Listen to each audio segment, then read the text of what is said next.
observem bem. Há 7 colocações sobre essa expressãozinha aqui. Volta lá. Exceto, diga comigo, irmão, exceto. Exceto. Irmão, marque isso aqui na sua Bíblia. É por isso que eu digo, qual é a primeira interpretação? Eu coloquei aqui. Eles dizem que essa expressão, exceto em caso de relações sexuais ilícitas, eles dizem que não saiu dos lábios de Jesus. Eles estão dizendo que Jesus não falou essas palavras. Alguns chegam a dizer que não estão nos bons manuscritos, mas o Códex Sinaítico, se vocês analisarem, 3, 4, 5 ou os melhores códex tem essa expressão. A De Carson diz que isso aí pode ser um problema de interpretação, mas que o texto está lá, está. Mas aí eles dizem o seguinte: não, Jesus não falou isso aqui. Isso aqui é olha o que é que eles dizem, isso aqui é uma interpolação. Alguém colocou isso, editou. Não, está no texto. Está no texto. Essa cláusula de exceção está no texto. Está no texto. Segunda coisa, o adultério não é pecado depois do casamento. Olha aqui. A segunda colocação que eles dizem é essa. Eles ensinam que o adultério, nesse versículo aí, significa pecado depois do casamento. Por exemplo, a irmã casou, e aí o marido descobriu que ela tinha um enrolo, um negócio. Nesse caso, pode desfazer o casamento. Não é disso que essa cláusula está tratando. Terceiro, eles dizem que essa exceção é legítima, porém, ela não dá qualquer outra exceção. O grupo que defende essa, aí vamos lá. Para Jesus, e eu quero que vocês digam bem forte, se essa interpretação está aqui, qual é a única exceção que o divórcio pode acontecer?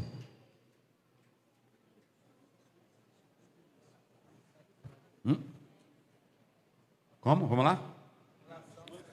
Para ele, aqui no texto, e alguns dizem que é só se cometer relação sexual ilícita ou então adultério, junto e outras coisas. Na palavra, escute bem, Jesus não coadunou com a hermenêutica do capítulo 24.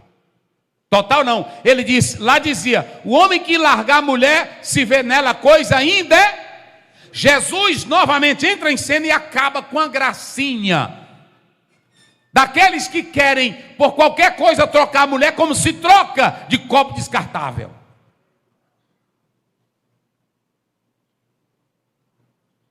E vocês estão ouvindo muitos homens que pregam em cima de púlpito que ele já largou 1, 2, 3, 4, 5 mulheres. E a coisa está tão feia. Um dia eu estava lá no Rio Grande do Sul e eu vi um grupo de mulheres conversando. Tu viu ontem o pregador? Aí ela disse, eu vi, é um homem de Deus, é um homem de Deus. Mas ele deu em cima de mim. Elas conversando com a outra. Aí a outra, ele também deu em cima de mim. Mas é usado, viu? Usado por quê? Pelo diabo? É usado. Pelo diabo? Pelo diabo. Mas escutem bem, a igreja se perde nisso. Você tem que saber que se seu pastor é bem casado, você tem que saber se o seu líder é um homem de Deus. Aí alguém diz, não, mas Deus só tem compromisso com palavra. Mas Deus não dá palavra para porcos. E 1 Timóteo 3 diz, convém que o bispo seja e repreende marido do quê? De uma só mulher.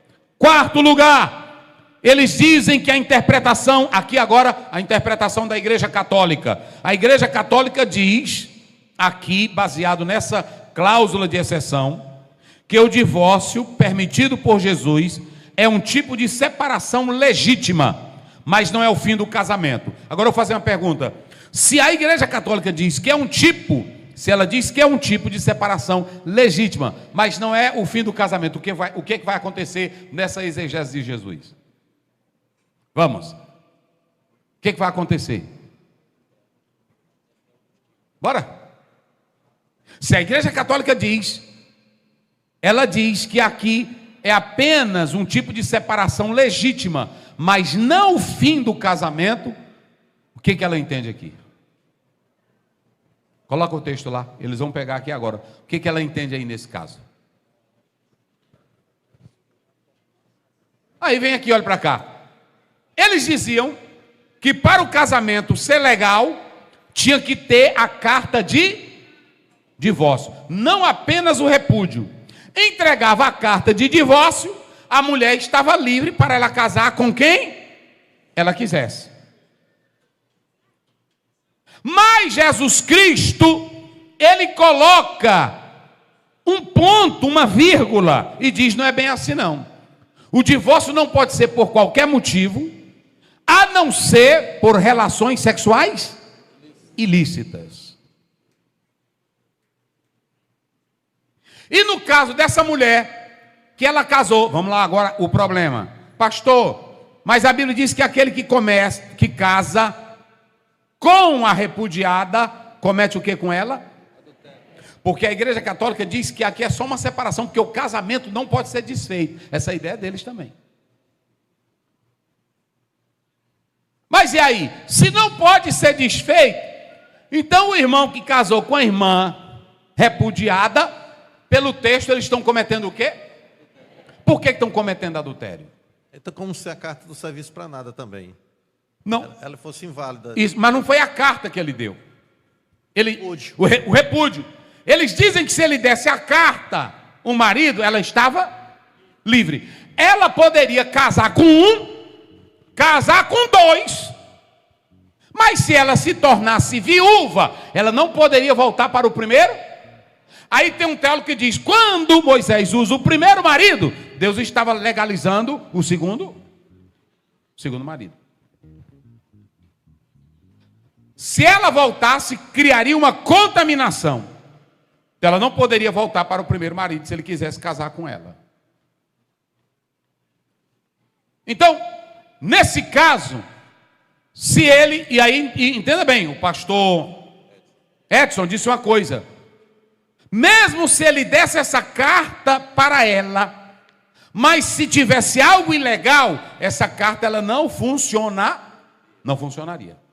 Aí eles estariam cometendo adultério. Mas quem defende o novo casamento e quem defende a expressão a não ser por causa de relação sexual ilícita, se o marido pegar e der a carta de divórcio para ela, pela lei de Moisés, essa pessoa está o quê?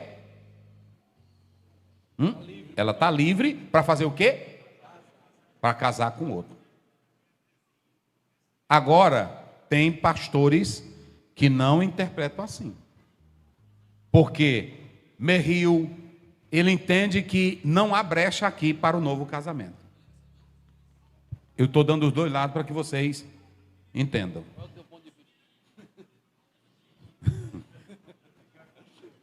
Irmãos, esse negócio é sério. Eu vou finalizar aqui, mostrando aqui. A exceção, ela é legal, porém não põe fim a qualquer outra exceção. Aqui está a quarta colocação. Tem uns que dizem assim: não, a regra aí é legal, a cláusula, e ela não põe fim a outra exceção. Vamos lá, agora eu quero que vocês participem comigo. Vamos lá. Nós vamos já lá. Vamos já falar isso aqui, que ele está já citando aqui. Mas nós temos um problema sério no texto que eles usam de Paulo. 2 textos que eles usam. Mas vamos lá. Digamos que a irmã casou com um homem e ela descobre que ele é bandido em alto grau, traficante. Ela dorme com um homem que é traficante e ela pode morrer a qualquer hora porque ele ameaça, ele tem um revólver, ele tem tudo. E aí? Ela tem que se separar dele? Bora.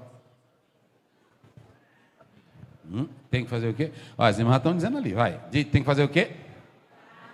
Orar. Aí digamos que ele é ignorante, ele é ignorante, é petulante. Aí a irmã tem direito de se separar dele?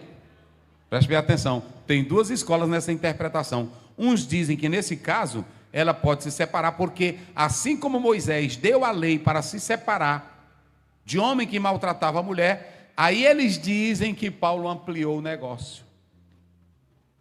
Eles dizem que Paulo ampliou. Vamos ler 1 Coríntios 7, 12, né? 7, 10 em diante, não é isso?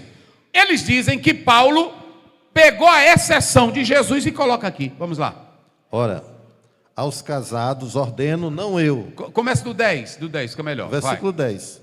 Isso. Ora, aos casados ordeno, não eu, Sim. mas o Senhor, que a mulher não se separe do marido. Olha aí, não se separa do marido. Vai. Se, porém, ela vier a separar-se, que não se case ou que se reconcilie com seu marido, e que o marido não se aparte de sua mulher. Muito bem, pode ir. Aos mais digo eu, não, Senhor. Se algum irmão tem mulher incrédula... Agora, veja bem. Qual é o problema aqui? Você tem Paulo falando de duas situações. Quais são as duas situações? Pegou aí já o mistério? Hã? Não. Tem dois problemas. Ele começa falando do quê? Quem pegou a ideia? Vocês estão entendendo, irmãos? Hã? Pronto, ele está dizendo que depois é que ele vai mudar para a questão do marido incrédulo. Mas primeiro ele está tratando de quem?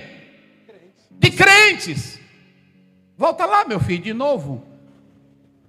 Olha aí, vai lá. Ora, os casados ordeno, não eu, mas o Senhor, que a mulher não se separe do marido. Sim. Se, porém, ela vier a separar-se, que não se case ou que se reconcilie com seu marido. Isso. E que o marido não se aparte de sua mulher. Aos mais, digo eu, não o Senhor. Se algum irmão tem mulher incrédula... Aí, casada com incrédula. E esta consente em morar com ele... Irmão, ela é incrédula, ela é... Mas ela diz, meu velho, tu é da Assembleia de Deus, mas eu...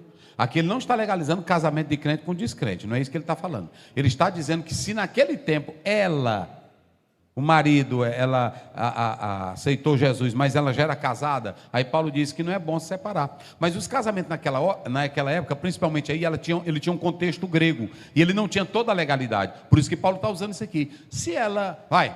E a mulher que tem marido incrédulo, e este consente em viver com ela, não deixa o marido. É incrédulo. Não, minha filha, eu quero viver, eu gosto de tu na Assembleia de Deus. Eu gosto de ver tu cantando, adorando. E lá em 1 Pedro 3 diz que pelo procedimento ele pode até ganhar. Pode ganhar o marido. Então pronto. Aqui você tem duas questões. Uma, ele está dizendo, se essa pessoa, ela quer se apartar, aí Paulo está falando de abandono. Nesse caso, como é o teu nome? Pastor Ari, o que acontece? Alguns pegam e dizem assim, o que Jesus não abriu, Paulo abriu, e Paulo não está desfazendo de Cristo. Eles dizem que Paulo ampliou a cláusula de exceção. E aí o que eles dizem? É nesse caso que eles querem argumentar que uma mulher que sofre, ela pode pedir a separação, e etc, e tal, e tal, e tal. Só que Merrill e outros grandes estudiosos não são dessa opinião. Não são dessa opinião.